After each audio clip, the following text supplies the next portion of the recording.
मेरी बेटी का 20वां जन्मदिन आने वाला था। पिता को अपनी बेटी की काफी चिंता थी क्योंकि बेटी आजकल बहुत डिप्रेस्ड रहने लगी थी। उन्होंने बेटी से जानने की कोशिश की लेकिन वो बाप को कुछ भी बताना नहीं चाहती थी। बाप कुछ भी करके अपनी बेटी को डिप्रेशन से बाहर लाना चाहता था। उन्होंने उस हर जगह की मुलाकात उसकी बेटी ज्यादा समय बिताया करती थी और वहां के लोगों से पता किया कि आखिर उसके जीवन में क्या चल रहा है।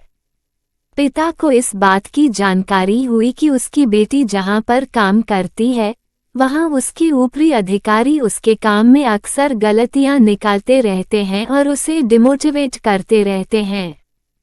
पिता होने के नाते अपनी बेटी की ऐसी दशा देखकर उन्हें बहुत दुख हुआ लेकिन उन्होंने ठान लिया कि वह अपनी बेटी की परिस्थिति को बदल कर रहेंगे। बेटी के जन्मदिन पर पिता ने बेटी को अपने पास बुलाया और एक गाड़ी की चाबी देते हुए कहा, बेटी यह गाड़ी मैंने तुम्हारे लिए कई सालों पहले ली थी लेकिन तुम्हें दे नहीं पाया। आज मैं तुम्हें ये गाड़ी तुम्हारे जन्मदिन के मौके पर देना चाहता हूँ लेकिन तुम्हें मेरे लिए एक काम करना होगा। बेटी ने पिता की बात मानते हुए कहा कि बोलिए मुझे क्या करना है। पिता ने बेटी से कहा कि इस गाड़ी को लो और इसे भंगार वाले के पास जाकर इसकी कीमत पता कराओ। पिता के कहे अनुसार बेटी भंगार वाले के पास गई और उसने गाड़ी की कीमत पूछी और अपने पिता के पास वापस आ गई।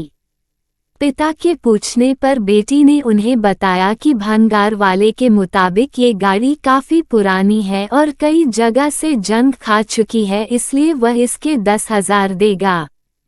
फिर पिता ने बेटी से कहा, अब तुम इस गाड़ी को सेकंड हैंड गाड़ी की दुकान पर लेकर जाओ और इसकी कीमत पता करके आओ। बेटी ने वैसा ही किया और वह सेकंड हैंड गाड़ियों की दुकान पर जाकर उस गाड़ी की कीमत पता करके वापस आई। बेटी ने खुश होकर पिता से कहा, दुकान के मालिक ने इस गाड़ी के बदले 1,00,000 रुपए ऑफर किए।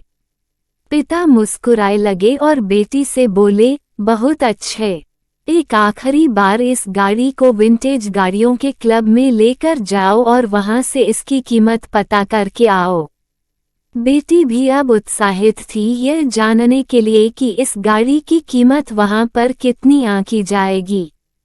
कार क्लब से वापस लौटी बेटी आश्चर्यचकित थी। वह आते ही अपने पिता से बोली, पापा ये कितनी अचरज की बात है कि जिस गाड़ी को भंगार वाला 10,000 का बोल रहा था उसी गाड़ी को खरीदने के लिए कार क्लब में लोग बोलियां लगाने के लिए तैयार थे। उनके हिसाब से यह गाड़ी काफी विंटेज है और रेयर है, वह तो इसके लिए 30-40 लाख तक देने को तैयार हो गए थे।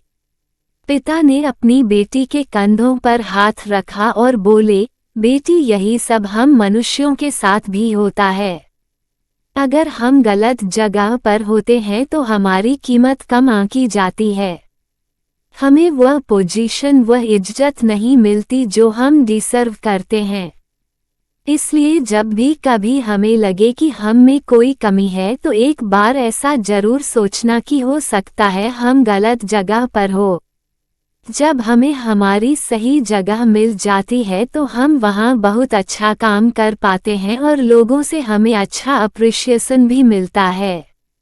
बेटी को अपने पापा की बात बहुत अच्छे से समझ में आ गई। बेटी ने अपने बाप को गले से लगा लिया। उसकी आंखों में आंसू थे। वह बोली, पापा आपने मेरे मन का बहुत बड़ा बोझ हल्का कर दिया, वरना मैं यही सोच सोच कर दुखी रहती थी कि मुझ में ही कुछ कमी है और मैं किसी काबिल नहीं हूँ। अगले ही दिन बेटी ने उस काम को छोड़ा और कुछ ही दिनों के बाद उसे एक अच्छा जॉब मिल गया जहां उसके काम की सराहना की जाने लगी। उस दिन के बाद बेटी ने कभी डिप्रेशन महसूस नहीं किया। फिर मिलेंगे दोस्तों अगले वीडियो के साथ, तब तक के लिए अपना ख्याल रखना और हमेशा खुश और मुस्कुराते रहना। धन्यवाद।